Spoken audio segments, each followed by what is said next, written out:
This week on the West Block, Bill Morneau resigns as finance minister. I'll be stepping down as finance minister and as member of parliament for Toronto Centre.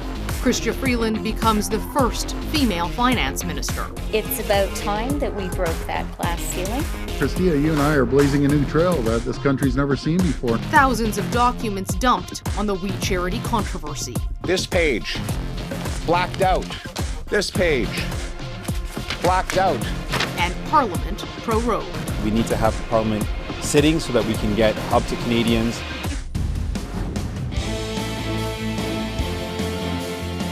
Tonight's Conservative leadership announcement caps a very busy week on Parliament Hill. On Monday, Finance Minister Bill Morneau resigned. On Tuesday, the Prime Minister appointed the first female finance minister for Canada in Chrystia Freeland and prorogued Parliament. On Wednesday, we had the We document dump, and on Thursday, the government rolled out a $37 billion income support plan for workers. To find out more about what's next and why the government decided to suspend Parliament, I spoke with Employment Minister Carla Qualtrough.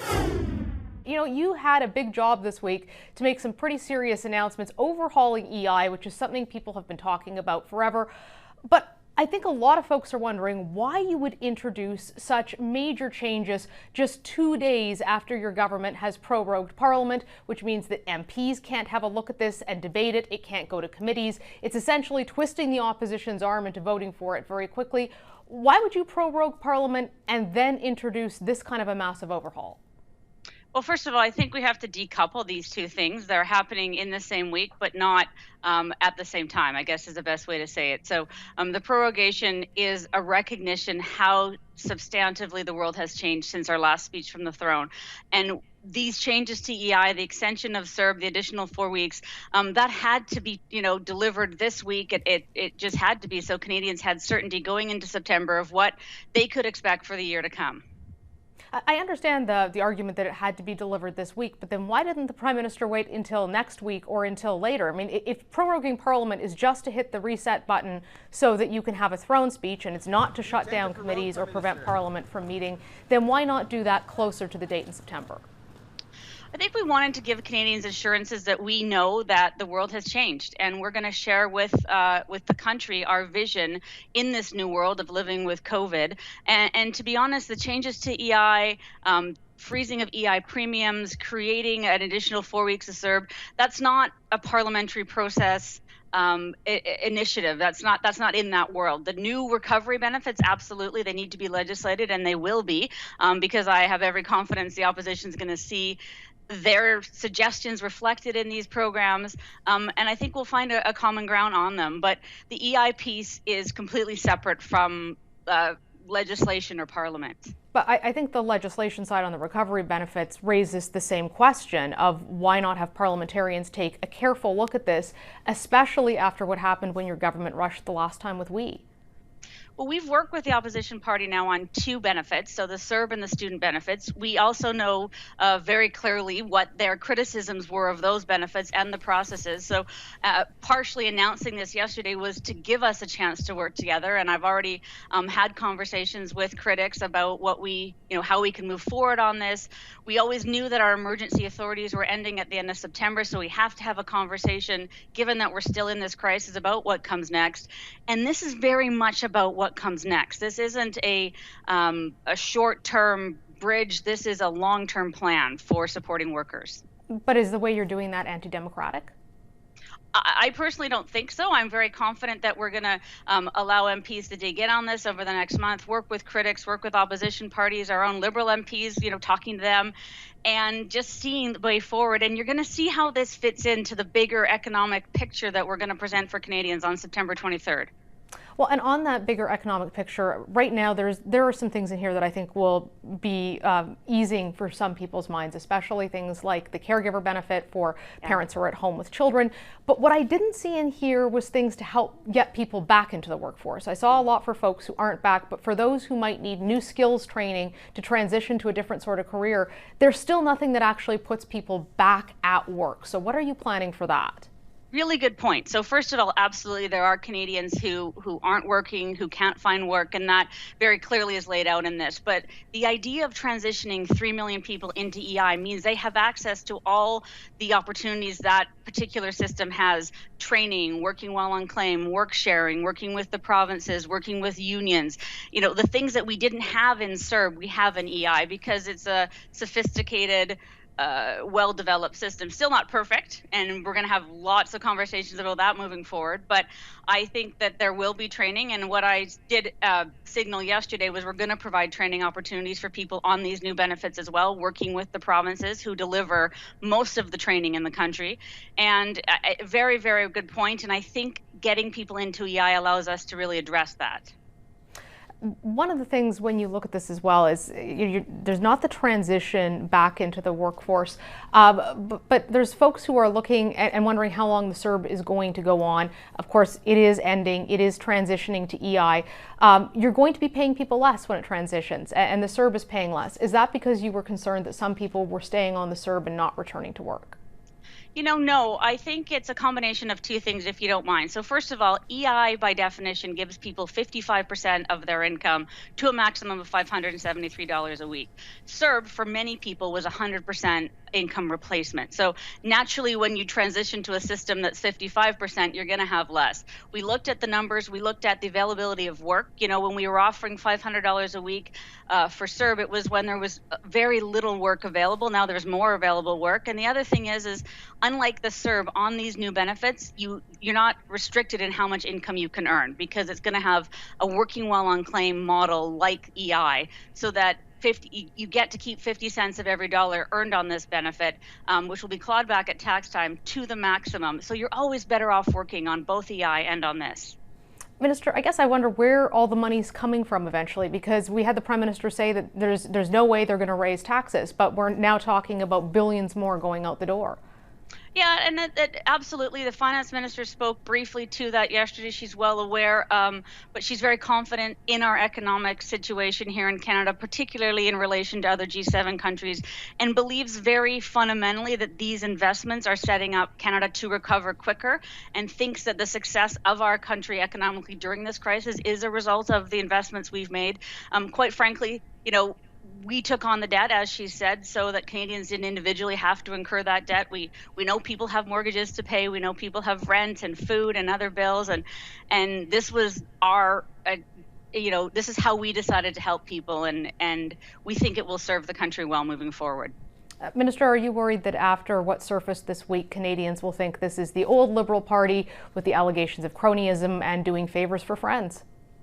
You know, I think Canadians see the big picture. I think Canadians will look back at how we've managed this crisis over the past months and see that we dug in, we did our very best for them. We weren't perfect. We knew we would have to course correct. We knew things wouldn't be, we had ideas, we tried them, some didn't work, some did. Maybe we didn't pay attention on particular files as much as we could have, but I think Canadians will understand the context of what was going on when all of this was going on down, and the things that were being thrown at us every day as a government were really big, and we did our very best. And I think they'll see that.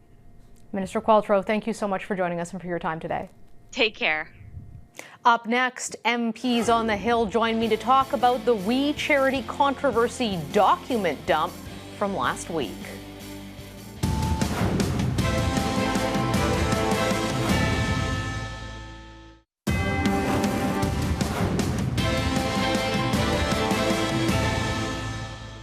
After weeks of parliamentary committees probing for more details on the We Charity controversy, thousands of pages of documents were dumped last week. They were filled with emails and proposals and notes that showed cabinet ministers attempting to intervene to push the We Charity to the attention of bureaucrats. And there are questions about the organization's ability to even do the job in those documents. Joining me now to talk more about this and the latest political developments from the week that was is Conservative MP Pierre Poilievre and NDP MP Matthew Green. Thank you both for joining us. Let's start off with these documents. Pierre, I know you went through them. You had that moment where you were throwing the redacted documents out, so I know the redaction stood out for you. But what content-wise in these documents caught your attention? The speed dial that the Kielburgers seem to have with anyone in the PMO, in the finance minister's office, in the office of the Minister of Diversity. They were clearly concocting this Canada Student Service Grant scheme, $500 million scheme, in coordination with top-level political operatives, not public servants in the bureaucracy, but political operatives that work directly for Justin Trudeau or his ministers, which raises the question about why they thought it was appropriate, that is, these political operatives and the WE organization, to have a $500 million grant go from the Trudeau government to a group that had paid Trudeau's family $500,000. Matthew, the government says that's not true. This is a mischaracterization of what happened. What's your takeaway from the documents? Well, I believe that the documents do show the Prime Minister's family was paid to fundraise and promote WE. In fact, their names and photos were even used on WE's proposal to the government. And it was very clear that WE needed government help to stay afloat.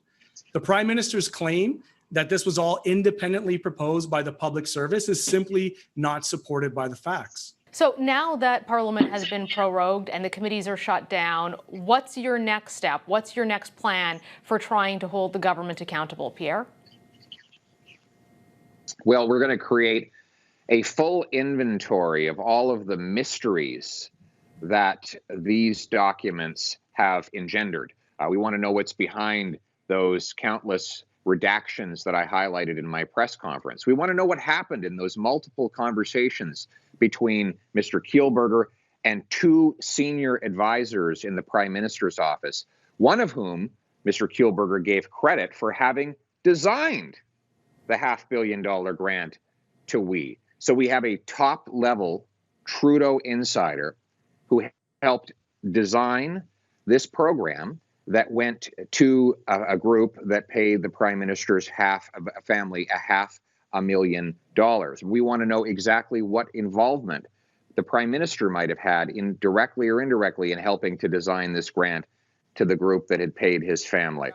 Those are just among a few of the mysteries that we want to solve when Parliament gets back. And we're going to reignite those committees that the Prime Minister shut down to use our power as parliamentarians to get full disclosure of those facts. Now, Pierre, people look at these documents and you do also see, in fairness, that it was who the government, in terms of, the bureaucrats, not the political side of the government, but the public servants recommended WE. Matthew, the NDP has been kind of lukewarm on the whole prorogation thing. They don't like it, but neither the Conservatives or your party are saying that you're going to bring the government down over WE, or you're going to bring the government down over the lack of transparency and the proroguing. I think a lot of people at home wonder if at the end of the day this is just political grandstanding, but the opposition parties don't want to put their money where their mouth is other than the Bloc.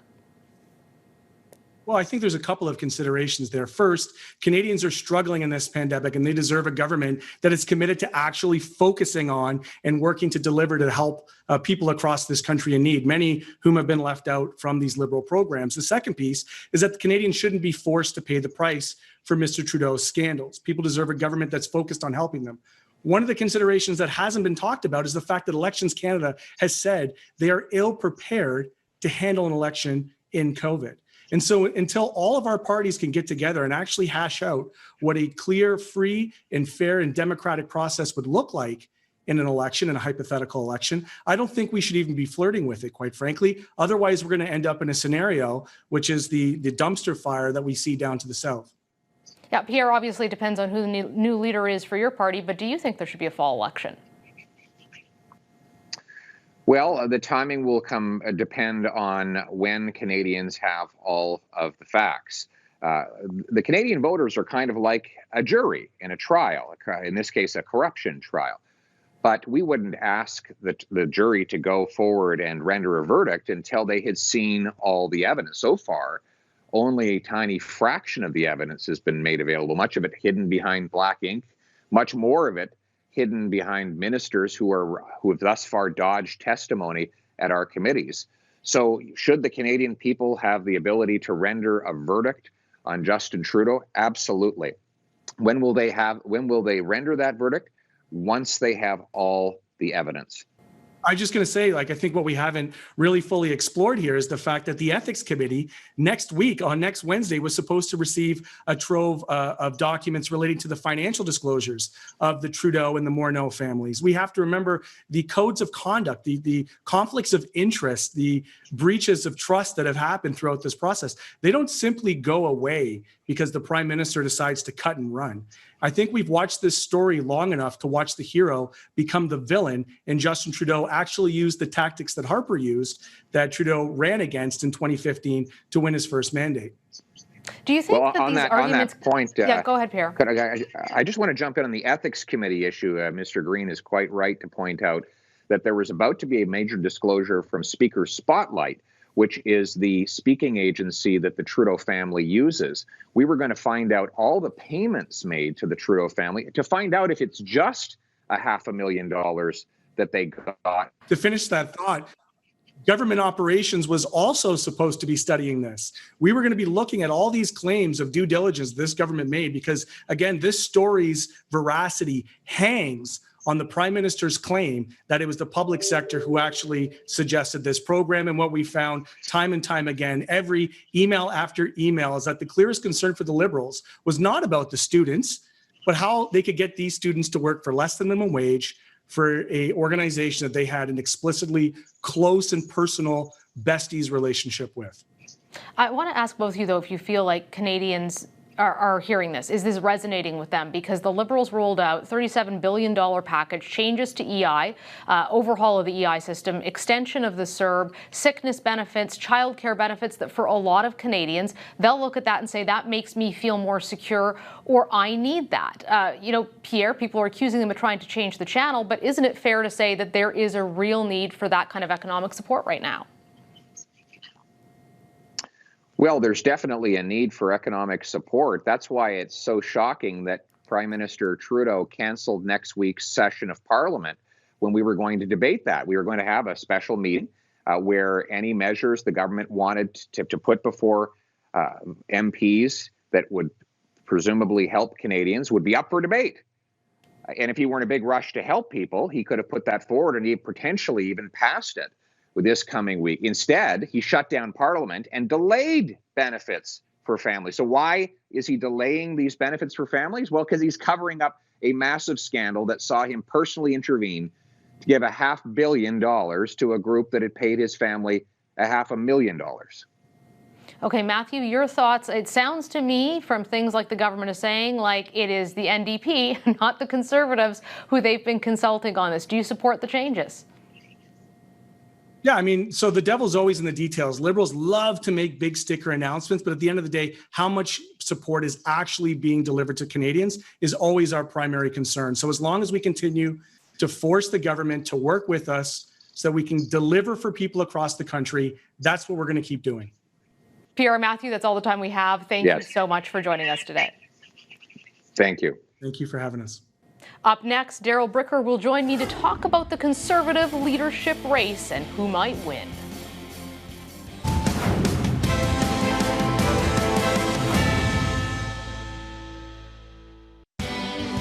You're watching the West Block on Global. Welcome back. Tonight is the big night for Conservatives across this country as the party chooses a new leader who will lead them into the next election. Joining us to talk about this now is Darrell Bricker from Ipsos Polling. Darrell, you have been polling the populace, finding out what people think, what they want. I know your polling was showing that Peter MacKay was the most likely to win. Do you believe that he will be the winner tonight? Well, it really remains to be seen. It's a combination of what people think about the electability of the various candidates, but also who's able to get their ballots into the ballot box. So, a very interesting mail process that the party is going through. I don't think we'll know until the ballots are counted. How much does having a ranked ballot make this difficult to predict because somebody may have had a second or third choice or may have only picked one? Well, we saw in the last Conservative leadership convention in which Andrew Scheer won that it really did come down to how the candidates didn't do on the first ballot, but really how they did further down the ballot. We only have 4 candidates this time as opposed to a multiplicity the last time, but you know, you never know how those second and third ballots are going to go. They're very, very difficult to poll on. They're very difficult to figure out ahead of time, but that's probably going to tell the tale tonight. Where do you think the social conservative support is going to go if it ends up either splitting between O'Toole or McKay? Well, you can tell of the 2 candidates, the one that's really positioned themselves on the second and third ballot has been Aaron O'Toole. So he's been out there putting out a lot of videos on social media, spending a lot of time really courting the people who are going to be further down the ballot. So the reporters, the supporters of Lewis and Sloan. So the question is whether or not he's got enough of those people probably on the second ballot to really move him into a position where he can win. The way Peter MacKay seems to have been running his campaign, it really looks like he's trying to win on the first ballot, and he may very well do that tonight. But as the night goes on, those second and third ballots come into play. Probably Aaron O'Toole's opportunity gets bigger. When you look back over the race, what jumps out as you as moments that were either potentially catastrophic mistakes or moments that defined who the winner will be? Well, the 2 campaigns have been quite a bit different. I mean, one's, you know, obviously the one that felt that it was the front-runner campaign and has basically glided through the campaign without doing a lot of what I would say controversial things. I mean, there's been a few gotcha moments for the Peter MacKay campaign, but nothing I would say is being potentially fatal or really difficult with party members. The single biggest moment I thought of the campaign was actually Aaron O'Toole obtaining Jason Kenney's endorsement. Given how prominent Jason Kenney is in the party generally, but also how important he is for the West, where the party is really stronger, at its strongest. I really think that was an important moment and put Aaron O'Toole from an also-ran type position into a position where he's really truly contending in this race. So we'll see if it's enough tonight, but clearly I think one candidate has surprised in terms of his ability to really generate some opportunity around his candidacy, and the other one has kind of glided along as a front runner. One last quick question, Darrell. What does the next Conservative leader have to do to win against Justin Trudeau? Well, they really have to position themselves as a true alternative. So we move out of the process of trying to win ballots just simply from party members, people who tend to have probably in this instance stronger views on various issues, to try and move the number beyond the base. So the Conservatives, 49% of us, of the people in our polling tell us that they're at least willing to consider the Conservative Party in the next election. So they've got to move from 33, 34, where they were in the last election, to be able to bring that 49 together. So the question is whether or not they can move beyond their base and whether or not they can grow the party. Okay, we'll keep an eye on that, Darrell. Thank you so much for joining us. My pleasure. Thank you. That's all the time we have for this morning, but we will be back here tonight on the West Block with the leadership results. Who will lead the Conservatives through the next election? Derek Sloan, Leslyn Lewis, Aaron O'Toole, or Peter MacKay? Tune into a special West Block tonight to find out.